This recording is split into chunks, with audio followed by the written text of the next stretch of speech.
Welcome to the first lecture of APUS history. We are going to start with the very first topic in the course and exam description, which is contextualizing period 1. Period 1 runs from 1491 to 1607, and we're going to talk about everything that happened up until European contact, all the way through the very first English settlements to Jamestown in 1607.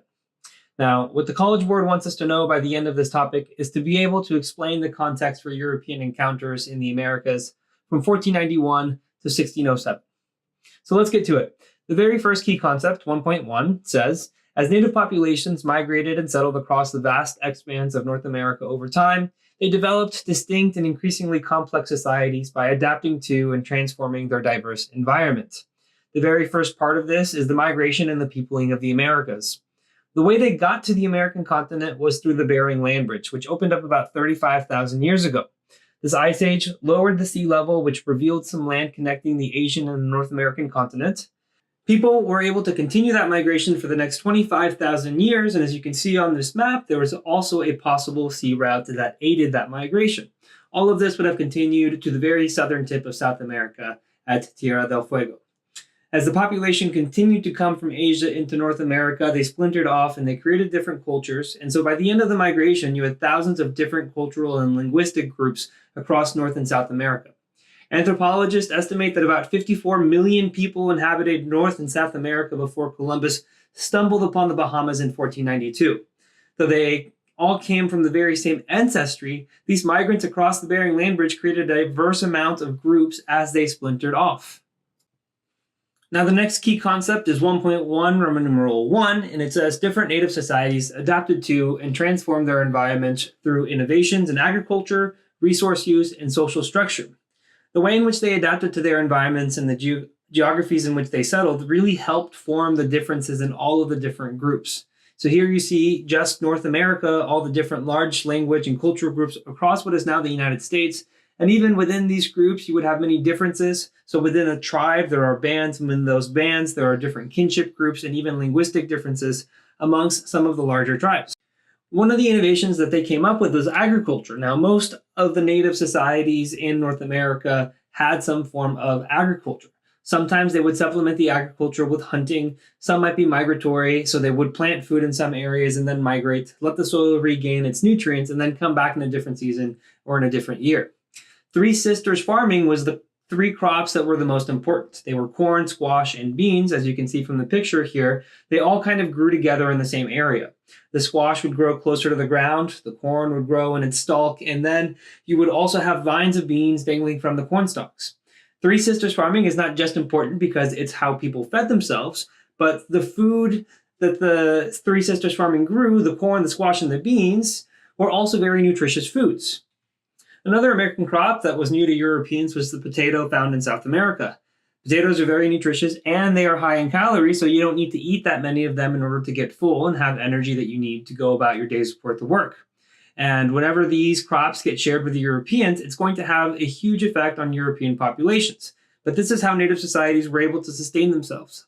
Those that practice agriculture would plant some combination of corn, squash, beans, and even potatoes.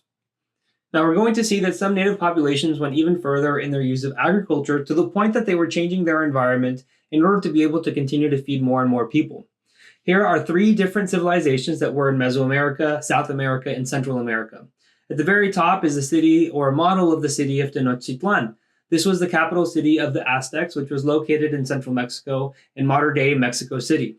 They changed the environment by leveling out a marshy land in the middle of a lake, and that's where they built their capital. Because they were in the middle of a lake, they were able to build irrigation channels that would continue to provide water for their crops. On the bottom left, you see the city of Machu Picchu. It was up in the mountains, so living in the mountain is going to require a lot of environmental modification in order to adapt. For example, they had to implement terraced farming as a way to adapt to the mountainous terrain. On the bottom right is the Mayan capital city of Tikal. Any time in which civilizations are building these very heavy temples and stone structures, that means that they're going to be sedentary and be there for a long time. No one builds a huge temple and then walks away and migrates to another area. That's very uncommon because you're putting a lot of effort into it. In order to feed these sedentary populations, there has to be a lot of food. So the building was always coupled with some form of infrastructure project that allowed these civilizations to feed their people. The next key concept says contact among European natives and Africans resulted in the Columbian Exchange and significant social, cultural, and political changes on both sides of the Atlantic Ocean. So the Columbian Exchange connected Europe, Africa, and North and South America. The things that were being traded or exchanged through this Columbian Exchange included crops, diseases, livestock, and coercion. One of the most important things that was being brought from the old world, that's Europe and Africa, to North America, the New World, were diseases. So you see the list here: smallpox, influenza, typhus, measles, malaria, diphtheria, whooping cough. These were all diseases that the people that were living in the New World had no immunities for, which meant that once they came into contact with that disease and they got sick, it was a high chance that not only were they going to die, but the disease was going to spread further, which would lead to a decimation of the New World population. So those estimated 54 million people that were living before 1492 in that territory are going to go down to a very small fraction. There were some crops that are coming from the old world going into the new world. One of the most important ones that's going from the old world to the new world is sugarcane. Because sugarcane is a luxury item in Europe, at this time it costs a lot of money because it's hard to acquire. It only grows in certain areas, and then once you're able to grow it, it takes a lot of money, a lot of effort, a lot of labor to extract the actual sugar morsels from the sugar cane. Because the Caribbean had the very warm tropical climate that was conducive to growing a lot of sugar cane, that was something that was established all through the Caribbean and then later through South America. The political changes that were brought about by the Columbian Exchange were some regime changes in the Americas. The first one was the Aztec Empire being toppled by the Spanish conquistadors. In this picture, and on the top left, you see Hernan Cortes, the leader of the conquistadors, that had been given permission by the Spanish crown to go out and conquer, bring back goods, bring back gold, and claim any new territory or land for the king and queen of Spain. At first, Hernan Cortes had a difficult time in trying to conquer the Aztec Empire because they had their capital city at the center of a lake. It was difficult to access, and even if the Spanish tried to siege the city was self-sufficient. They had food that they could continue to grow within the city walls. Cortes had to acquire the help of rival native groups and rivals of the Aztecs. A translator named Malinche helped Cortes navigate through these alliances and initially introduced Cortes to Moctezuma. Moctezuma, the leader of the Aztecs, mistakenly thought that Cortes' arrival had been the fulfillment of an Aztec prophecy. He believed that the Spanish marked the coming of the serpent god Quetzalcoatl. The other large empire that fell during this time was the Incan Empire. That attack was led by Francisco Pizarro. The last Incan leader is here on the top right. His name is Atahualpa. He's eventually killed by conquistadors, but before he is killed, he converts to Catholicism because when he was going to be executed, they were going to burn his body. He obviously didn't want that, so he agreed to switch over to Catholicism, that his body would remain intact after his death. The next key concept here is European expansion into the Western Hemisphere, generated intense social, religious, political, and economic competition and changes within European society. Now, up to this point, we really just talked about the Spanish going out into the New World and exploring and conquering and getting gold and spreading Christianity. The success of the Spanish in the New World is going to be seen by its European rivals as something that they want to replicate. The Portuguese especially had been very successful in exploring in Asia and going around the tip of Africa. But now that the proof of concept of going out to the New World had been proven by the Spanish, the Portuguese also wanted to go out and explore the New World. The problem was that both the Spanish and the Portuguese were patrons of the Catholic Church. And the Catholic Church did not want them fighting over land and territory because then the Catholic Church would probably get a lot less money and support from these two countries. Therefore, the Pope brokered a deal between the two called the Treaty of Tordesillas in 1494. He set a line of longitude that split up the world into two sides. One side was for the Spanish exploration and conquest, and then the other side was for the Portuguese to explore and conquer.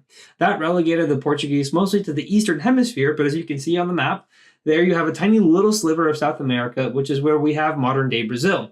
King John II of Portugal and King Ferdinand of Spain signed the treaty and stated before, Brazil becomes the only New World piece of territory that the Portuguese are able to acquire. In the next key concept, the Columbian Exchange and the development of the Spanish Empire in the Western Hemisphere resulted in extensive demographic, economic, and social changes. We've already touched upon the demographic change. That's anything that has to do with people. So the New World crops increase in the Old World populations. A lot of people were now able to eat potatoes, corn, and they were able to plant them in their small plots of land. So people lived longer, and as they lived longer, they were to have more kids, and as their kids had more kids, Now there's a surplus of population in Europe. That means that there are more people than land that they can live on, and it's going to fuel further New World exploration, because as people want to improve their situation and want upward mobility, they're going to find new ways to do it. Some of the economic effects of the Columbian Exchange is that the gold that came from the New World also helped lay the foundations of the banking system in Europe. The Spanish conquistadors saw that some of the native groups that they came into contact wore some jewelry that contained gold. Eventually, they found gold mines in South America, silver mines in Mexico, and they started to extract this gold using usually coerced labor of Native Americans and then sending it back to Spain. Using coins and depositing it into banks is going to start the momentum to establish a capitalist system in Europe. It's not going to happen immediately, and it's not going to be overnight, but we're going to see a shift from feudalism to capitalism. The end of feudalism begins with the mineral wealth that the Spanish were able to find in the New World. Now, in the next key concept, in their interactions, Europeans and Native Americans asserted divergent worldviews regarding issues such as religion, gender roles, family, land use, and power. This means that the Europeans and native groups in North and South America were vastly different, which is a logical claim, but we want to make sure that we hit on some of the specific things that they really had in difference. The first one was their use of land. Native groups in North America really didn't have a desire to aggressively change their landscapes. Some believed that nature held spiritual properties. They did use the land, as we said. They planted foods, they practiced agricultures, but in some areas they would forage, they would get food from the forest. This was especially true in areas like the Pacific Coast and Northern California. In the Northeast, the Iroquois along the Appalachian Ranges would go into the forest and hunt, gather, and supplement with agriculture. The ways in which they would interact with their environment there is that sometimes they would encourage forest growth through managed fires. That's what the picture is here on the top left. In the forest in California, fire encouraged growth of larger trees. It also cleared the forest floor, which makes it more accessible for people to walk through and to hunt. On the top right, you see cave dwellings by the Anasazi people in Mesa Verde, Colorado. There were also cave dwellings in New Mexico. A good example of the groups that really did change their environment would be the Aztecs. This is the capital city of Tenochtitlan in the middle of Lake Texcoco. Even this adaptation of environment by the Aztecs is not quite as extreme as what we're going to be seeing with Europeans. As soon as the Spanish begin to expand their New World Empire, they're going to start building churches and cathedrals made of stone, usually the same stone that had made up the temples of the natives. These are the ways in which they differed and the ways in which they were using their environment. In terms of gender roles, we'll see that some native groups, especially the Iroquois in the Northeast, are going to organize themselves along matrilineal lines. That means that they are going to follow the lineage of the females of the mothers in the family. This will seem quite different to Europeans coming from a patriarchal system. Early Spanish explorers were really motivated by gold. They wanted to extract as much as they could from the land and take it back to Spain. One of their other motivations was to spread Christianity, specifically Catholicism. And of course, glory meant that they wanted to conquer the people who were in the New World. The conquistadors that would go out there to be the main fighting force, they were looking to gain nobility titles or even just new land in the New World so that they could have upward mobility. In terms of religion, Europeans and natives differed in that the Native Americans were not Christian. There was a diverse amount of religion in the New World, almost as diverse as the language groups that developed. But in the eyes of the Spanish, it didn't matter because they weren't Christian, and that's all that mattered to Europeans. As a quick recap, the natives migrated across the land bridge to create a diverse continent of people. Each was unique in their use of the environment and its social structures.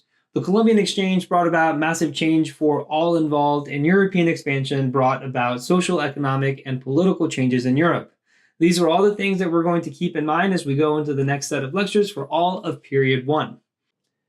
Thank you for watching this lecture. I hope you enjoyed it. If you want to watch the next lecture, click on the video link on the screen. And if you want to find more lectures and practice for the AP exam, you can visit apushslides.com. I wish you the best of luck in all of your studies.